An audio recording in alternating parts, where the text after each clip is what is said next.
Welcome back, everyone, to another episode of Temporally Scripted. And today we're going to be talking about why I've had to trade in my car for a bicycle. Actually, it's not just a bicycle, it's a bicycle made for two, so that me and Adam can do our tour of Vietnam.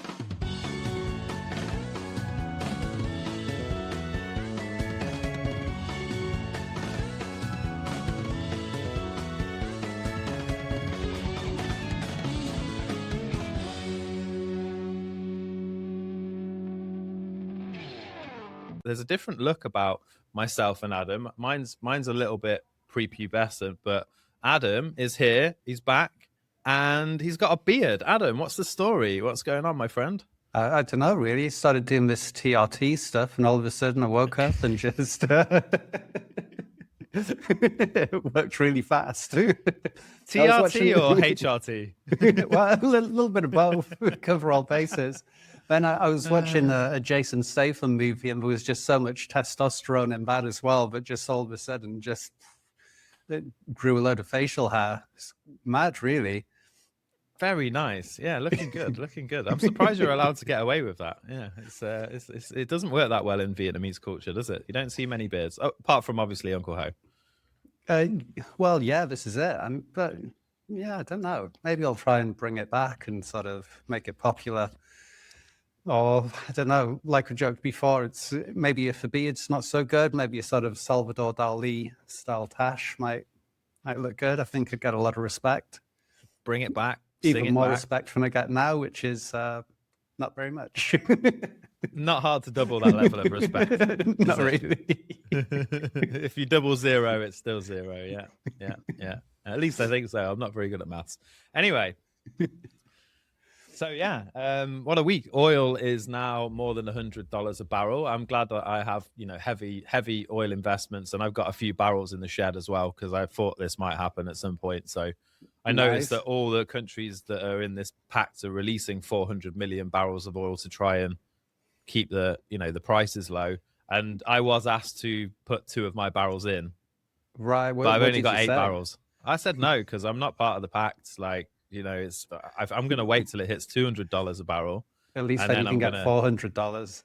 Yeah, I'm going to sell it. And yeah, that's it. But I have had to sell my car and get a bicycle, unfortunately. So right, okay, that's pretty serious. Yeah. I mean, it's pretty good though, because like when I take my daughter to school, there's 4 of us on this bicycle. I drop my daughter off at school, my wife off at the gym, and then me and my son cycle back home merrily. It's great. Right. I didn't realize the petrol prices had soared so much in Vietnam. Yeah, the thing is, my tires are going to get used quickly, and of course they're made of oil as well, so I'm sure the knock-on. Yeah, I mean, that's one of the interesting things with tires. If you ask people what are tires made of, they'll say rubber. And they kind of are, but also there's a load of plastics in there as well, and other things. So it's like if you live near a main road, you're actually breathing in quite a lot of microplastics, because as the tire hits the road, that's kind of wearing off and disintegrating and just going into the air, which is great. Fantastic. Yeah, another reason to be cheerful there, ladies and gentlemen. I bet you're glad you're tuned in. If you are still here, don't forget, like, subscribe, give us a comment, tell us what you're liking about the show. Send us some barrels of oil. Yeah. And a special mention, we did have someone reach out this week who said that he really enjoyed our content. He'd been watching a lot of it, and he thought that we should be getting more views and more interest than we are. He is right. Yeah, absolutely. And he asked us, do we know the reason why we don't get so much exposure and views? And I think he was alluding to it being something in our SEO. I imagine so. I think you mentioned metadata and alignment with something else. Yeah, metadata, metabeta, whatever it is, right? Yeah, but metaverse. I think actually it's probably more to do with our topics of discussion. And speaking on that a little bit more, how long am I going to have to spend more money on my petrol? Because, Trump keeps telling us this war's going to be over tomorrow, and I wake up, load Sky News, and still not over. Yeah, I think like I said last week, I really hope we're not in it for the long haul. I hope it doesn't turn into another kind of crazy Iraq sort of situation where you end up with over 1 million people dead for in some long protracted war, but who knows? It's generally good for the economy because they generally love that kind of thing. It's not good for my fuel economy. It's not. But I did hear in places like in Vietnam, and I think a few other countries like Korea, they'd limited the price of petrol or cut fuel duty and things like that. See that? Which makes sense. Yeah. I mean, that's one thing of why living here. I think they're absolutely fantastic as a leadership and as a government, because can you imagine the UK ever going, do you know what? Fuel prices have gone up. We're just going to get rid of the fuel duty that we put on it. And that's literally what they've done here. They've gone, do you know what? Fuel duty is 10%. It's gone. Let's get rid of it. It's 0% now. We're not going to make any money on the imports. We're just going to make sure people can still access stuff and our food prices don't go up. Because obviously petrol goes up, everything goes up, right? It's not just petrol. Yeah. Well, I mean, interestingly, the UK seems to be doing the exact opposite. So, I mean, this was news that I read a couple of days ago. I don't know if this will change by the time that the episode airs, just because of public pressure and things like that. But currently, And U-turns. and U-turns, because I love a good U-turn over that. But because at the moment there's a fuel duty thing in the UK, and there's been like a temporary 5p per litre cut that's been in place for a while. But they're still planning to end that at the end of August. Sorry, at the end of August, if I can say the name of the maps. And they're sort of gradually going to get rid of that all the way up to 2027. So it's like, instead of just waiting, as time goes on, if this thing's still going on in August and it's still really high, then there'll actually be extra fuel duty on top of that. Oh, nice. Yeah. Yeah, which is just, but again, I mean, I think the UK is absolutely cooked, and the government's just desperate to get money any which way it can, but it's doing it in all the wrong ways, and it's just making the place worse and worse. And their strategy just seems to be, okay, well, just keep taxing people, and eventually those people are just going to leave. You know, Yeah. of the ones that can't are just going to be really angry. The government will go, will get replaced by someone else who's probably as inept as the last one. And that just seems to be the cycle that we go round and round on seemingly forever. I don't know. Yeah. Well, all the best people have already left. You know, they're already gone. Like the future of the country has already moved on to better places, to pastures new. But I mean, by August, it's pretty unlikely that Keir Starmer will still be the prime minister. I think if he's still the prime minister in a couple more weeks, and maybe that's why nothing will change with this one, because he's obviously, it's now come out that he knew everything about Mandelson's relationship with Epstein before he employed him and put him in power. So it's not looking good for Keir at the moment with the whole situation in the UK now. It's tricky, and it's also quite boring as well. You know, it's just crazy. I did like the other day, because, you know, the Greens now they won that by-election or whatever. Mm-hmm.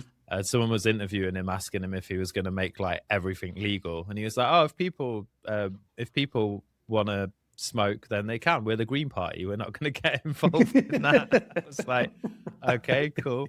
And he turns up to interviews not in a suit and stuff as well, so quite interesting. He just seems like some bloke who's a PE teacher from, you know, secondary school PE teacher. So but wants to legalize pretty much everything.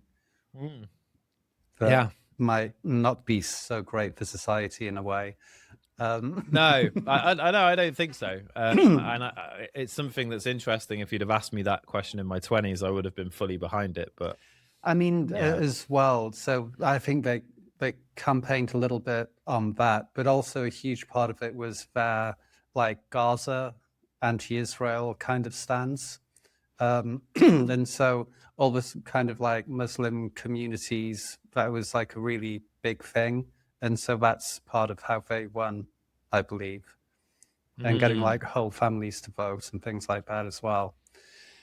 Which, I don't know. It's not as if, I don't think they won because this guy seems to be a great strategist and leader and inspirational person. He just offered to like legalize certain things that would appeal to one group, then have a stance on something else that would appeal to another group, and that all meshed together, kind of winning the election, as far as I can tell. Yeah, but basically now, basically now in the opinion polls, it's like if there was a general election tomorrow, UKIP, I just went back in time 15 years. Right. Kind of same thing, really, but reform is very similar. Reform. Yeah. Can you imagine? They should do a version of that. Get Craig David down. I'm not sure he's into reform, and then just like Nigel Farage doing reform. And then something related to like when the voting electorate say no. Selector. When the vote anyway, but so yeah, they would be the party that got the biggest share of the votes, and second would be the Greens, which is just wild. That's like a crazy shakeup in like what's gone on. So just them winning one by-election has made loads of people go, oh, actually, maybe they could win a lot more seats. Can you imagine the kind of people we're going to have in the arguments at prime minister's questions? You're going to have like people walking in going wagwan, like sitting down on the opposition side, and then you've got like super right wing, like the other side coming in. It's going to be bizarre as hell. The first time you ever see her harem pants in the House of the Commons. Yeah, it's just like have some stinking hippies in there. It just sat in the back row like dreadlocks and harem pants, bongos and that. Nigel Farage with a pint and a cigarette on the go, and just like trying to emulate Churchill. Amazing. Failing miserably. Unbelievable stuff. Yeah, wild. But yeah, it's all really crazy, and I guess a lot of things are going to start going up in price as well, because when fuel's expensive, that has a knock-on effect all the way down the line, because the transportation of all these different goods, that goes up. Other things, I think like I mentioned last week through the Strait of Hormuz or whatever, you have stuff like fertilizers that we need for crops and other really important things. So then all of a sudden, the price of corn or the price of wheat or everything else goes up. It's not great, really. And it could really, really have a bad effect for a lot of people. Yeah, and it seems like, the situation before, they had this guy running Iran, but he seemed to be open to conversation and negotiation and whatever else, right? But then so what they've done is they've like replaced him with a dude who's more hardline, 40 years younger, and has had his father and his wife and like loads of members of his family murdered. Yeah, and he just got injured as well, like really badly in a strike, and he's like lost one leg or something. Really? Like, yeah. So it's like, I think he's going to be a little bit angry. Yeah. Given I mean, what you can understand it. Yeah, even if he is super chill, I've got a feeling he's not super chill. It's like getting up in the moment, sitting down, going Shanti every morning, like doing his yoga. Doing his yoga and Pilates, eating some granola and some green tea. Doing his best to process the anger. But yeah, and then the other part of me goes, well, if they have this capability, why don't they just kill him as well? Like, surely it's like, could you just keep murdering people until you get a leader you like, kind of like roulette? Well, that's kind of, I think that's something out of like Art of the Deal or something like that. That if a deal's not going the way that you want, then you just change who you're negotiating with. And that's, I wonder if that's part of it. So Trump was negotiating with the last Ayatollah, wasn't going so well. Okay, gone. Next one, it's not going so well. Gone. Maybe that's what the plan is. You just keep changing until you get one in that you can negotiate with, and we'll give you exactly what you want. Yeah. Well, that is the playbook, isn't it? I think we talked about this before as well. But the basic playbook is like try to negotiate with the existing leader, and to give them a choice. It's what they do in like African countries and other countries, right? They're like, oh, we're going to come in and did you tell me this? We're going to come in and we're going to fix all your infrastructure and all your roads and stuff, and then once that's done, like you pay us back this amount of money, and they make it crazy so that they like can never pay it back, and they default on it. Yeah, that's the whole of so like the World Bank or the IMF or something, structural adjustment policies where they go in, build all this stuff, and then the country gets into debt, but huge amounts of debt that it can never repay, and they're just paying money to this organization constantly. And I think China do the same thing with like the Belt and Road Initiative, go to various countries and, oh, well, you've got highways now, you've got, didn't really want them, but it's like, well, you've got them now and you owe us money. Yeah, they like overquote. It's like going to someone's house and then giving them a quote for their electricity that's the same as like a small shopping center. Yeah. You're totally going to need all of this stuff. You definitely need AI cameras. It's like, yeah, but most of the people here use camels to get to work. It's like, no, but they're going to start running the lights and it's going to develop so fast. Honestly, next week, everyone will have a Tesla. And it's like, so they make them buy this crazy package they don't need, you know? But I was sure that as part of that is like they have a leader or whoever they're negotiating with, and if they don't say, oh yeah, cool, let's do it, they just get rid of them. So they give them a chance to be part of it, and if they then fight and say no, we don't need it and we'd rather do it ourselves and whatever, they just like murder them or get rid of them in one way or another. Yeah, stage a coup or encourage a revolution, all kinds of things. Well, it depends who exactly is negotiating with who, but it seems like there's a lot of different ways to control different countries or even militaries. It sounds super cool though, doesn't it? A coup. It's like it's got this. There's something to it where it's just like, ooh, it's got a ring to it. It sounds classy. Yeah, you know. Coup. Maybe it's the French bit or something. It's makes it sound classy. Anyway, moving on. So next up, we've spoken about some of this a little bit in the past of like the whole AI thing and whether or not it's hype and how much of it is actually, you know, going to pay off and all of this stuff. And it looks like now there's a need for Silicon Valley and OpenAI, all these big companies, to start borrowing money from the debt markets, right? So now it's gone from the sort of the theory, the ideas, the stuff behind it is, okay, now we need the infrastructure, we need the chips, we need the electricity and all of these expensive things. So actually funding the infrastructure is starting to be super expensive, and there's expected to spend something like 600 billion on AI in 2026 after spending 410 billion last year.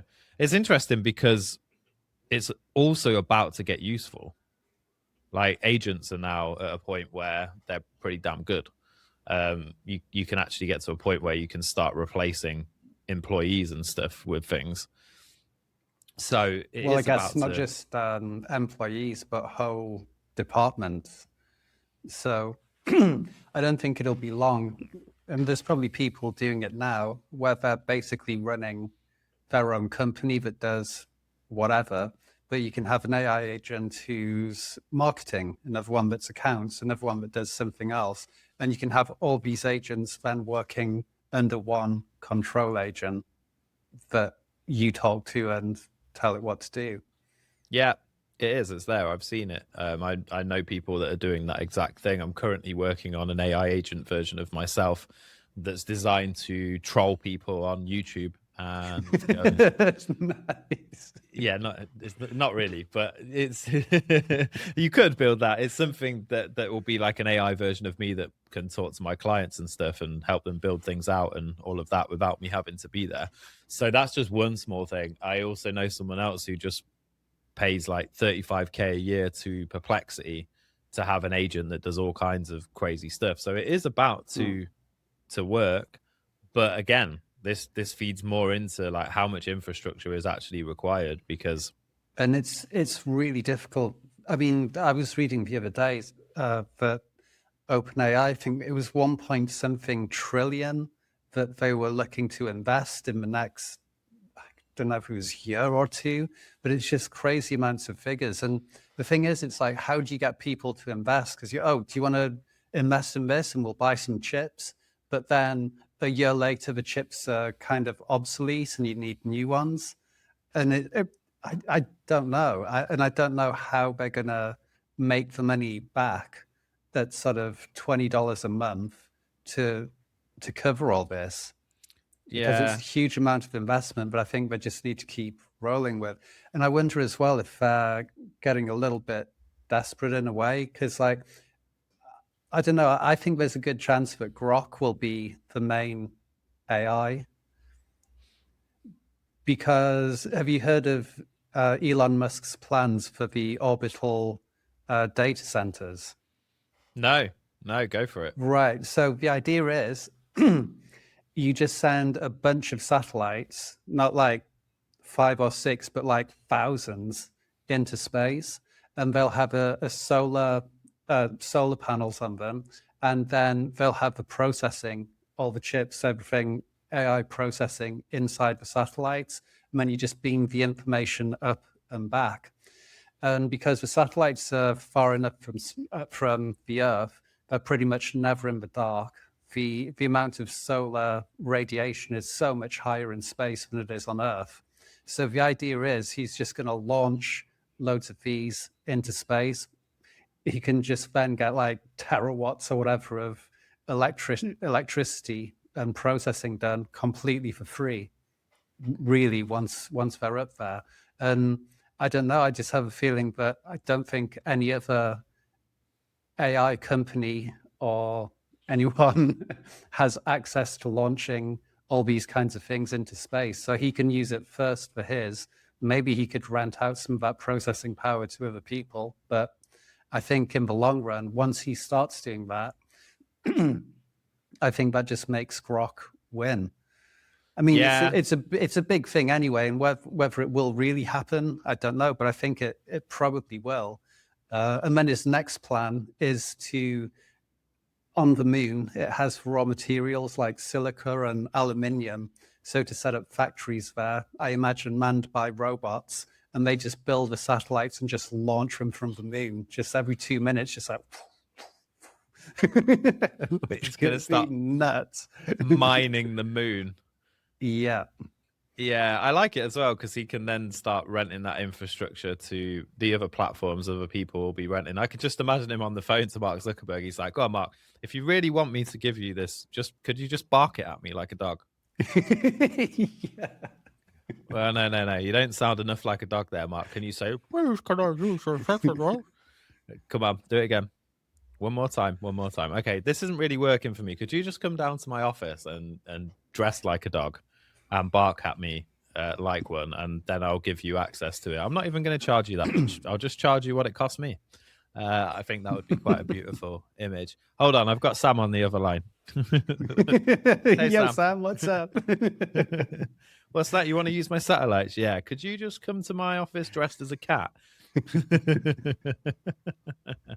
So yeah, I mean, I can believe it. I feel like he might be the protagonist or the whatever behind all of the stuff that's going on right now. Yeah, it's just that thing. If he gets that going, then I guess that would, like I say, would pretty much give him a monopoly on the processing power, because you'd just be able to use it all the time, essentially for free. Once it's up there, you don't need huge data centers with all the problems that come along with it. You just have this thing up there going nonstop. Yeah. Problems like neighbors that you've built the data center next to trying to like charge you money and stuff. He did like that Facebook story where he just sort of they don't ever have any non-daylight hours because the data center is so bright next door to their farm that it just shines through their windows day and night. And Mark Zuckerberg's like, well, I don't know. I don't see the problem. I don't know what's wrong with you. I need all this. I'm stealing people's data all day. Come on. Give the guy a break. Brilliant. Yeah, crazy. But yeah, I mean, it's interesting times. I just wonder what happens with people and how how do people pay for stuff when there's no jobs left anymore? You know, I also think we have this problem in the UK, like where, so for example, my brother's a restaurateur, and if he wants a pot wash to work for him now, they're on like 25 grand a year or something, washing pots. Now I get it, because you can't really wash, you can't really live for less than that in the UK anymore. Like 25k is sort of minimum level to even be able to scrape by. Any chance I could do that job remotely? That would be awesome, wouldn't it? Yeah. Maybe at some point. But you get to that point where if you could then buy a robot for 25 grand that's got like a 5-year warranty on it, and it's going to wash the pots probably better than some grotty Gen Z or Gen Alpha just finished school or whatever, like selling Mentures on his way home or whatever. It's like, do you know what I mean? It comes in stinking.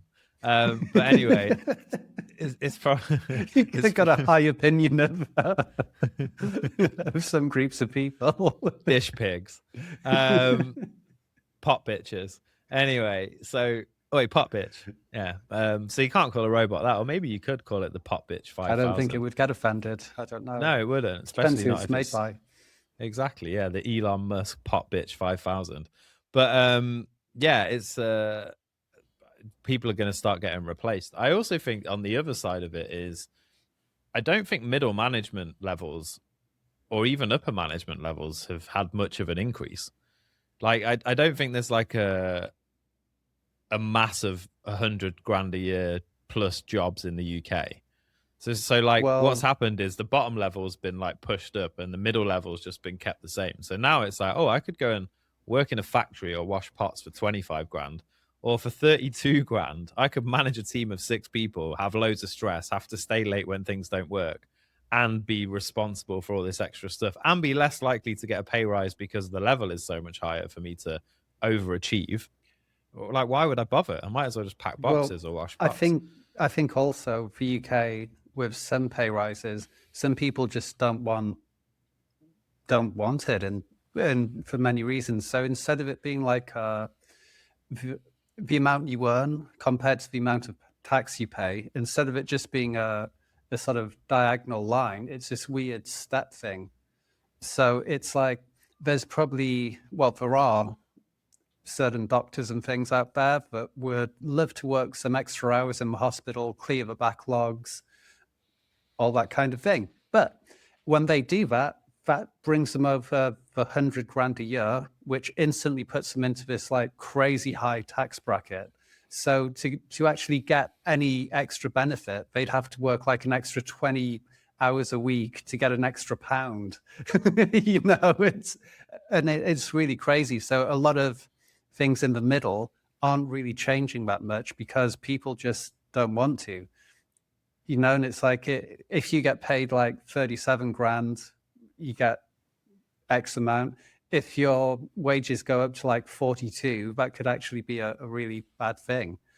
And it's all just structured in this really, really crazy way. Yeah. The people I feel the most bad for is Premier League footballers, you know? Right. I know. It's terrible. It really is. I can't imagine how horrible it is to be 21 and only take home 50 grand a week when you're getting paid 100 grand. It's shocking. It would suck, wouldn't it? But going back to the AI thing, and I think there's another story we're looking at where it was about China and how they want to push AI and get people using it and kind of promoting it in a way. And it's like, it's all great, but it seems like them and many other people are doing this thing where they go, well, in the past, every time new technology comes out, it just creates more jobs. And that's historically true. It did. But what happens when the new technology is something that can do any job a human can do, but better? Then what the hell does humans do? because what jobs is that going to create? I don't think really any, because as soon as the job's created, an AI would be trained to do it. Yeah, and they don't even need us for cannon fodder anymore, do they? It can't be like, well, let's, you could always join the military. Oh, actually, no, we don't really need you anymore. We've got drones instead. We don't have to feed them. Yeah. But that's it, and I don't know where it goes, really. I mean, hopefully somewhere nice where we just have this like universal high income, as Elon Musk calls it, and we all just get paid loads for sitting at home playing video games and chilling out. But it's going to be rough on the way there, and then you have the whole thing of if you're actually building an AI that's going to be smarter than any human that's ever lived, or all humans that have ever lived collectively, then what is that AI going to want to do? And can you control it? I would think you can't control it very much because it's going to outsmart you. Yeah, and we're totally screwed as well, because for a fact, if there is like this universal basic income that comes through, because we've not lived in the UK for like the last decade, they're going to go, sorry, lads, you've not paid enough tax, I'm afraid. We're going to be in this grey area, aren't we? Where they're like, yeah, no, sorry, not for you, lads. Yeah. See, this guy that came off a boat in Dover like 2 years ago, he can have it. You just have to do the same thing. Get a ticket to France and get on a boat. I don't know. And come across. Yeah. That's going to be the only way to do it. Yeah, crazy. I think like, I don't know. I think it's probably one of those things where we just don't see it because it's such a big change and such a big difference. It's like the equivalent of trying to explain to somebody pre-industrial revolution what the industrial revolution was going to look like, Yeah, or not just that, but explaining like an iPhone to someone from that time. Yeah, or even explaining an iPhone to someone in the 90s, it's still a big leap. So I think some of it never makes sense when you're looking at it from behind, for want of a better phrase. But some things do make total sense when you look at them from behind. But it's like one of those that will work itself out, as time moves on. So we have gross underpopulation in a lot of ways anyway, right? Like we're not reproducing ourselves quickly enough anyway. So, in another 25 years, a lot, like the population, a vast majority of the old people are going to be gone anyway.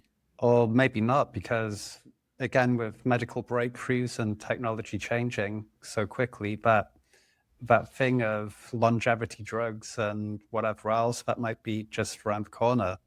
Or even if aging is kind of like a disease or something that could be cured, then that might be a thing as well. So someone could be 80 years old now, living off a pension, having a nice time.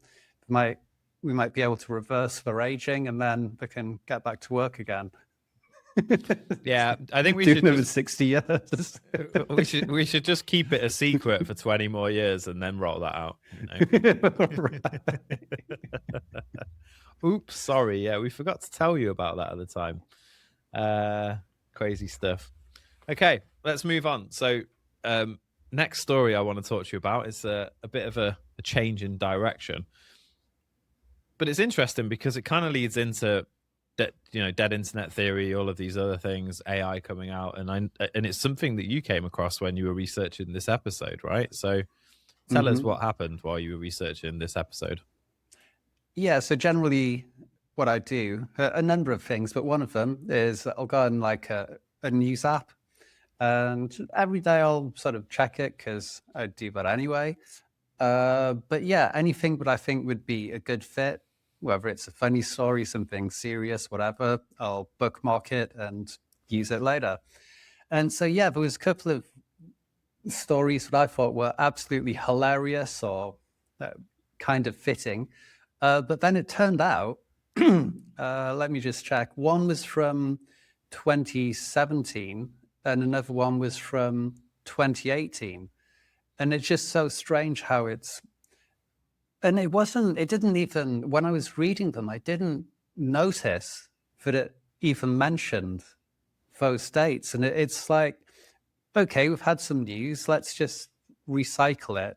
And maybe they do it every couple of years or something like that. Oh, it's a bit thin on the ground today. All right, just throw in that monk story or whatever.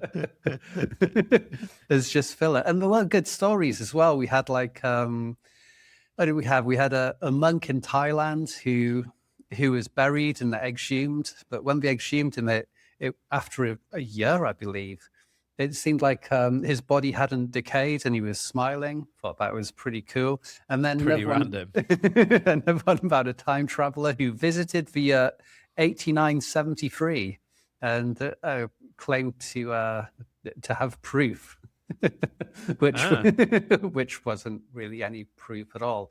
But yeah, it's just so bizarre how news outlets will just recycle news. Well, to be fair, if he's a time traveler, how do we know that he didn't just travel back again and tell us the same bit of news here in 2026? Possible, right? There is that. Okay, so let's get rid of the time traveler one and just focus on the monk.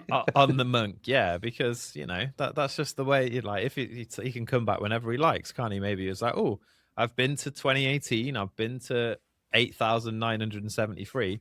Really want to check out 2026 as well. I heard there's some wild shit going on. There's this podcast called Temporally Scripted, and it's starting to really break the waves. And I want to go back and listen to their episodes. Yeah, and he's like, I just want to go back in time, make sure I subscribe, like, share it with some of my friends. Yeah, exactly. So I like it. Cool stuff. But yeah, cool. It is really strange, and I don't know, but I've noticed it a lot where sometimes I'll go to AI and say, okay, ever been any funny, lighthearted, hilarious stories from the past week? And almost every week it'll come up with like a list. And on that is the drunk raccoon breaks into liquor store, passes out. And it's like that's still being reported in loads of different news outlets, seemingly every week. I mean, it is huge news, to be fair. It is, and it's great news. It's the kind of thing we like to hear, but it's groundbreaking. I mean, I would like to hear a bit more about what Ed the Shed's up to, and whether or not he's... I wonder if we can get in touch, get him on as a guest. I would love to have Ed the Shed on the guest. Yeah, let's ask our marketing and PR team to get on that, see if they can tell us. But yeah, interesting. So cool. So let's change tact a little bit. There's another story that came up this week, which I found it mightily unfair. So there's a mother in the UK. She's 56 years old, and she was keeping another woman captive in her house for a quarter of a century, 25 years. I said a quarter of a century because it's got more gravitas. Right. And then you had to explain for some listeners. for some, I mean, some of our listeners have got a really low IQ, haven't they? So because that's who we attract. So yeah, effectively she was making this woman do jobs, living off scraps of food. She used to shave her head. I don't know why, probably head lice situation. But anyway, all of these kind of awful things for 25 years. And so she gets caught. Apparently this woman as well is like been there since she was 15 or something. So she's in her 40s now, so late teens. That's insane. I'm just having a look at some of the pictures of for whom she was captain as well. That's pretty really shocking. Dark. Right. She also had her signed up for benefits and was claiming that as well. So she made almost 100 grand in benefits off the victim, which is again, I don't understand how she'd be able to do the benefits thing, because if it was, maybe she'd take her out of the house to do that, to go sign on or claim like disability allowance or something. Yeah, who was signing the box for? There'd have to be, but there'd have to be something going on, unless she just pretended to be that person. I don't know. But I remember a story a couple of years ago where it was some guy in Brazil that had wheeled, like, I think it was his dad's grandma or something like that into the bank and tried to pretend that she was alive to withdraw all the money. What a legend. That's amazing. But yeah, I think that some way of like maybe a disability or some reason that she couldn't sign, so she can sign from home. But yeah, you do normally have to go and do it. So, but the bit that kind of really ground my gears about this story is the woman who's been caught, Amanda Wixon, has been sentenced to jail, and she got 13 years.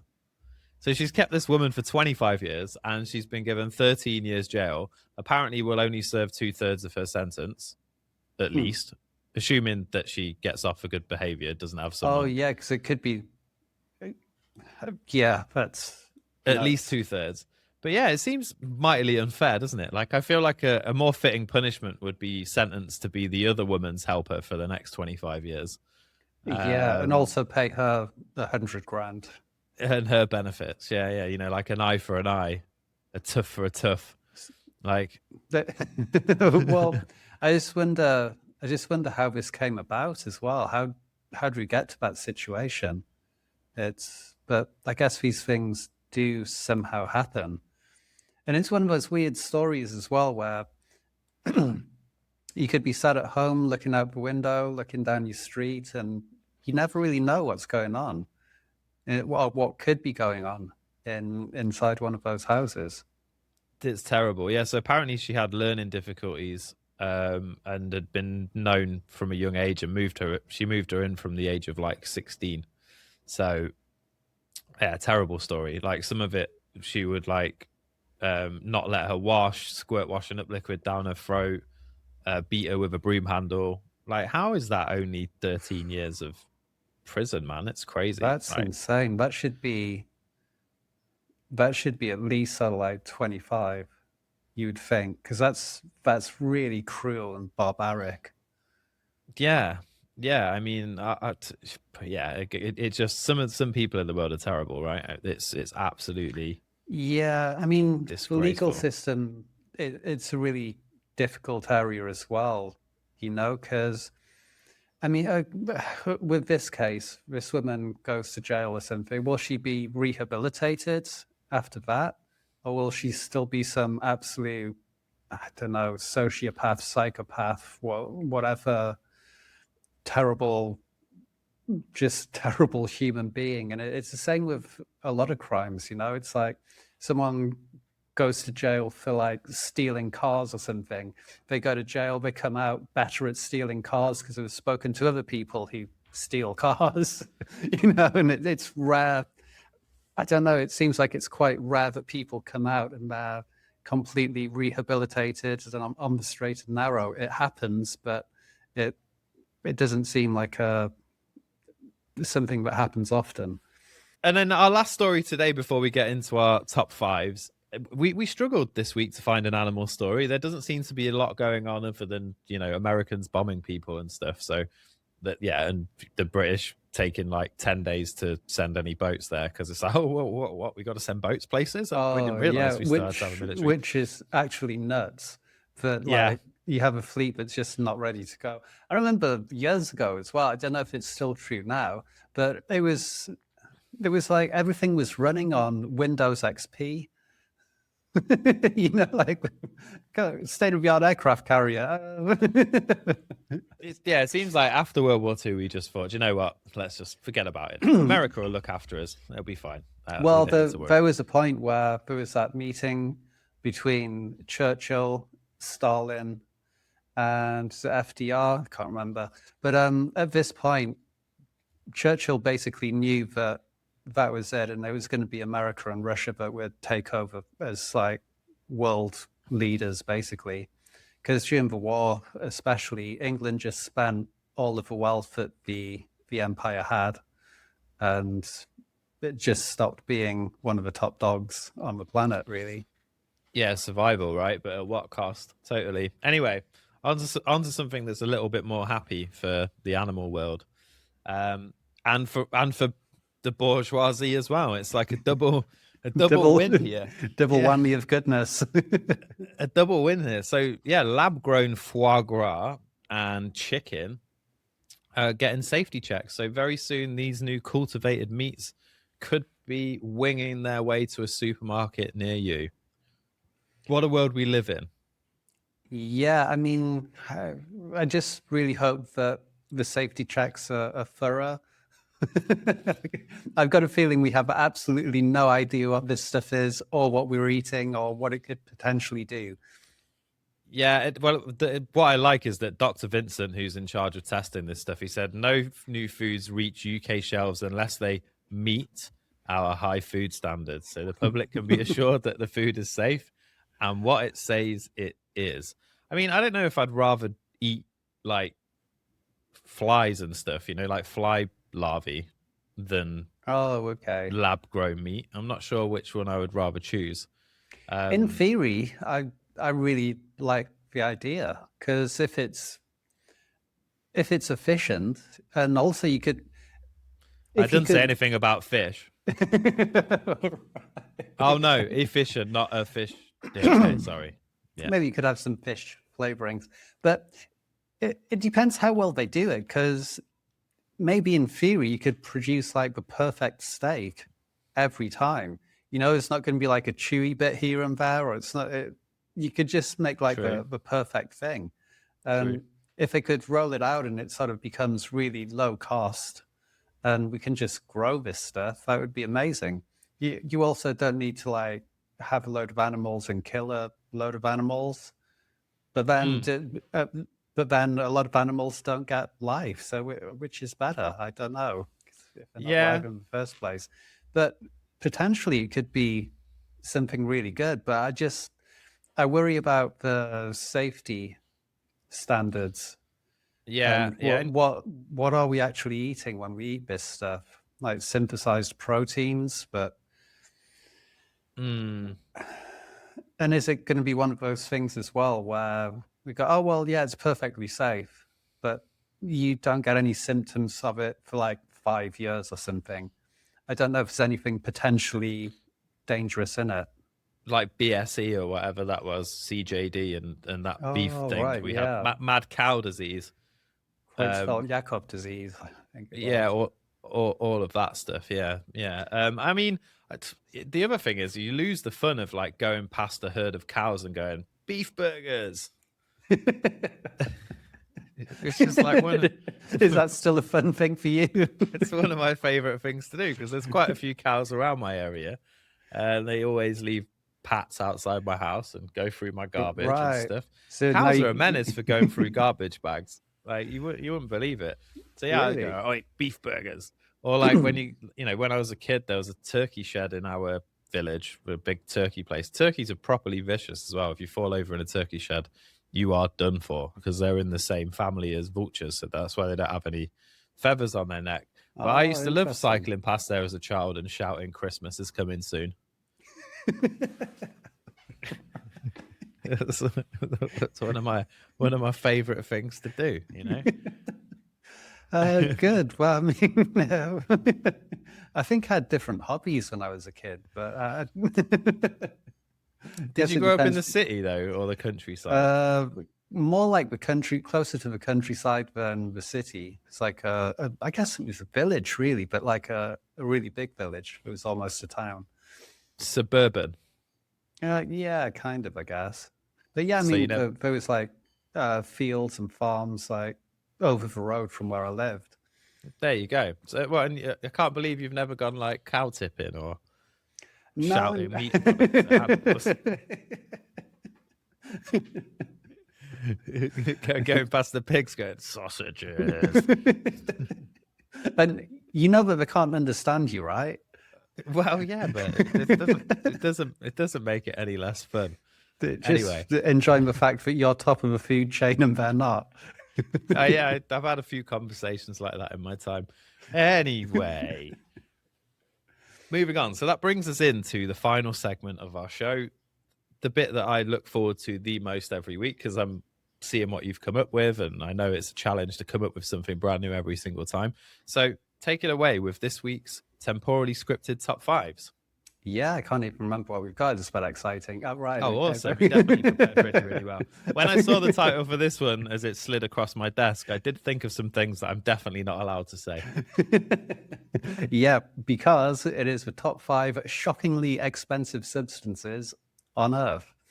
So some of these might sound a bit fictional, some are rare, some are dangerous, and some were brought back from space. So I think this one is the most expensive one, which would be antimatter. Yeah, because we'd make it I guess, kind of like CERN and particle accelerators, places like that. And yeah, so it's basically matter, but the opposite. And it's incredibly difficult to make for those reasons. And so NASA or NASA-linked estimates have put antiprotons at around $62.5 trillion per gram. Do they do tick? I don't know. Maybe they do. I'll sort you out next week, mate. just till Friday. Gyros then. Beautiful. Wow. The next one was something quite similar, which is something called Californium-252, which is a nuclear isotope. And this is used in a variety of fields, including medical fields, and also with nuclear reactors to like start them off. They would use this to get them going. But yeah, again, it's very difficult to produce or get because it's only made in tiny quantities, and so that's around 25.6 million per gram. Cheap compared to the first one, but you're giving me FOMO. It's only in tiny little quantities, special batch. Do you want some? Yeah, go on then. Yeah, exactly. Number 3, we have red diamonds, which are just diamonds, but red and incredibly rare. And so that's what gives them their insane value. So I can't remember how much these were. Yes, they're roughly $13.5 million per gram, which is not a universal price because obviously gemstones can vary in size. And so it's not really by weight, but by maybe size and quality that would affect price. But yeah, if you get some red diamonds, could be worth a lot. Keep an eye out next time you're digging in your back garden, folks. Keep an eye out. Not to be confused with blood diamonds. Okay, good. Yeah. Well, I mean, the weird thing is as well, normal diamonds, for some reason, they're still expensive, even though we can make diamonds. And it seems like a really overinflated market. You know, you can be turned into a diamond when you die as well. If they burn you, they can compress your ashes into a diamond. That's pretty cool. Are you going to go for that option? Well, I don't know. Can you imagine doing it like and then being like, "Oh, I've lost my nan." It's like, what do you mean you lost your nan? It's like, well, I had this diamond ring and it's gone now. Yeah, went down the sinkhole, can't get it back. Yeah, I think I'd rather be mummified. I think. Yeah. I like that one. I think I mentioned it once before in a previous episode, but it's taxidermy for me. Anyway, it'd just be left in the corner of the house in a lifelike pose, so I can be a burden on my children's children. Yeah. Nice. So next one was some space dust. So I can't remember when this was. Yeah, back in like 2023, NASA launched an expedition, a spacecraft to retrieve some dust from an asteroid. And so from this, they could get more information and learn more about the early solar system because this thing was so old. So they could learn about planetary formation and things like that. But yeah, because of the huge amount that it costs to send things into space and retrieve them, this dust, and it is pretty much just dust, could be up to 9.7 million per gram. Wow, that's expensive. There's definitely cheaper dust out there that can help you learn about existence for sure. There sure is. Okay. Right. And last, which is quite interesting, is saffron. So we use it quite often in cooking. to get that nice sort of yellow color. It gives quite a nice taste in some ways.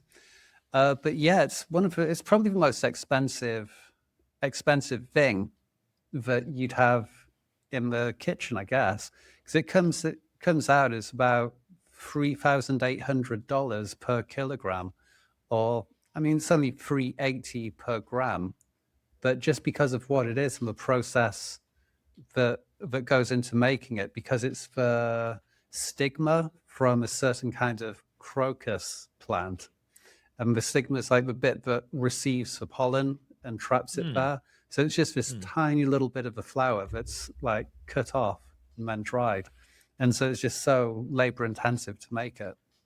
Crazy. Yeah, I once was my claim to fame as a child was that I could taste saffron in rice when I was a 3-year-old. So I've got the taste buds of a pharaoh. Okay.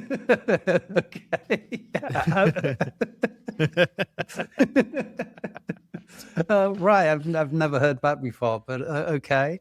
That's because I just made it up. Anyway. No, the story is true, but I made up the taste buds of a pharaoh thing.